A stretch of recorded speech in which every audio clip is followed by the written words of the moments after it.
हाय दोस्तों, आप सबको मेरा नमस्कार।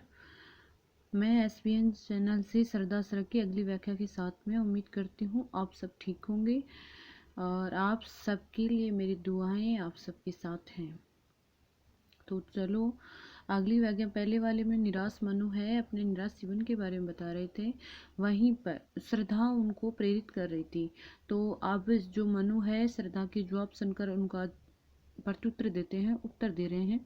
लगे कहने मनु सहित विषाद, मनु निराश होकर विषाद युक्त होकर चिंता से युक्त श्रद्धा से कहने लगे, मधुर मारुषि उच्छ्वास, तुम्हारे मधुर वचन सुनकर अधिक उत्साह तरंगाबाद उठाते मानस में सैला, मानस का मतलब मानसरोवर में, कि तुम्हारे मधुर वचन सुनकर मेरे हृदय में अत्यंत जोश व उत्साह उमड़ रहा है। वो उत्साह वैसे ही उमड़ रहा है जिस प्रकार मानसरोवर में हवा के संपर्क में आने से लहरें जोर जोर से उड़ती हैं। अर्थात यहाँ पर मनु श्रद्धा को समझाते हुए कह रहे हैं कि जिस प्रकार मानसरोवर में हवा के संपर्क से लहरें उड़ती हैं, वैसे ही तुम्हारे वचन सुनकर मेरे हृदय के अंतर्गत खुशी व उत्साह उमड़ रहा है।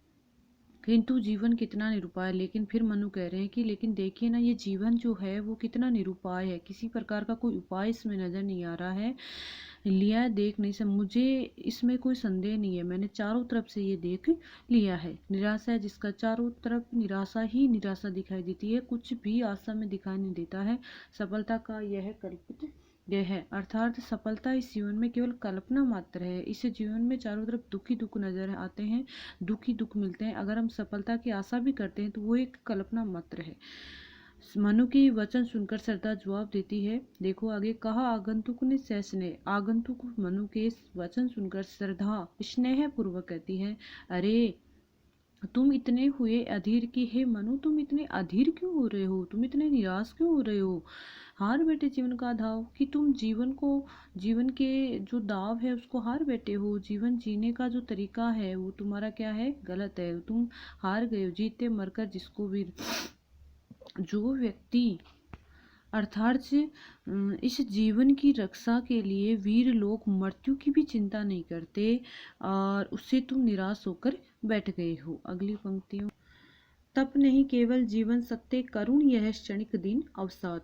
यहाँ पर श्रद्धा फिर मनु को समझाती हुई कह रही है कि तुम तप को अपना रहे हो, करुण यह क्षणिक की जीवन के अंतर्गत पल भर के रहने वाले अवसाद से दुखी होकर तुम तप के मार्ग को अपना रहे हो, अर्थात योग मार्ग अपना रहे हो और उसी को जीवन का सत्य मानते हो, तो ये गलत है। अर्थात तुम गृहस्थ जीवन को छोड़कर वैराग्य जीवन या तप का जीवन, तपस्या करना चाहते हो, वो तो बेकार है। ये जो दुख है वो तो पल भर के लिए आते हैं, इनसे तुम्हें निराश होने की आवश्यकता नहीं है। तरल आकांक्षा से है भरा सो रहा आशा का हालात, कि देखो मनु, आहलाद का मतलब आनंद देने वाली, कि इस हृदय में आनंद प्रदान करने वाली, पूर्ण रूप से आनंद प्रदान करने वाली आशाएं हमारे हृदय में छिपी हुई है। अर्थात हे मनु, हमारे हृदय में अनेक प्रकार की ऐसी इच्छाएं हैं जो पूर्ण रूप से आनंद प्रदान करने वाली हैं, इन्हें तुम्हें बाहर निकालने की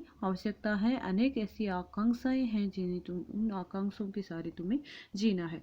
प्रकृति के यौवन का श्रृंगार करे कि कवि ने बासी फूल, जब बासी फूल जो पुराने फूल हैं या बासी फूल हैं जिससे युवतियों का यौवन का श्रृंगार नहीं हो पाता है प्रकृति में, अर्थात प्रकृति में जो बासी फूल होते हैं उनके लिए कोई जगह नहीं होती है, और जैसे युवतियों का श्रृंगार बासी फूलों से नहीं होता, उसी प्रकार उन बासी फूलों का जो स्थान है वो धूल में है, मतलब वो बासी फूल धूल में मिल जाते हैं। इसी प्रकार गिलेंगे वे जाकर अति शीघ्र आह उत्सुक है उनकी धूल की। जो बासी फूल हैं उनका कोई भी काम में नहीं आते हैं, वे अंत में जाकर मिट्टी में मिल जाते हैं और वही उनका स्थान होता है।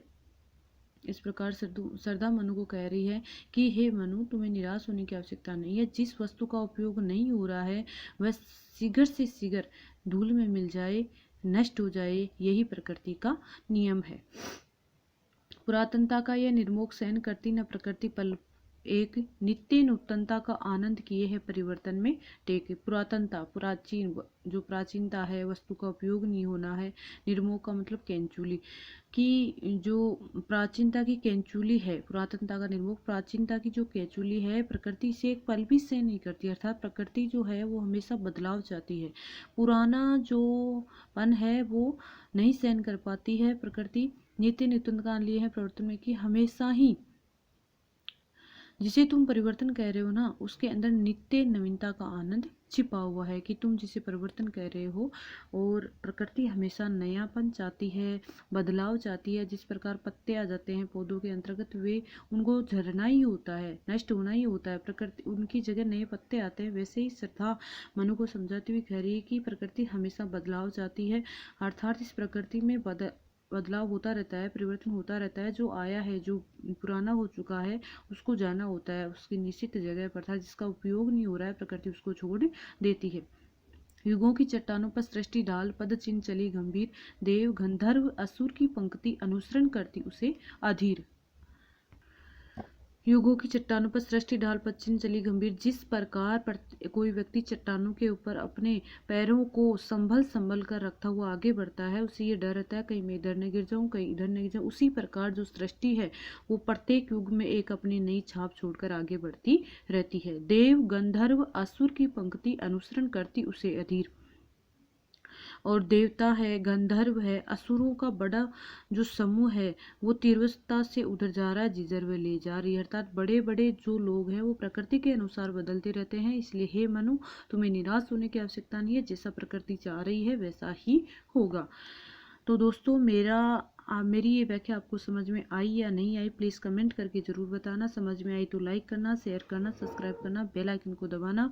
और अंत में मैं आपके लिए कुछ खूबसूरत सी पंक्तियाँ लेकर आई हूँ, तो सुनो।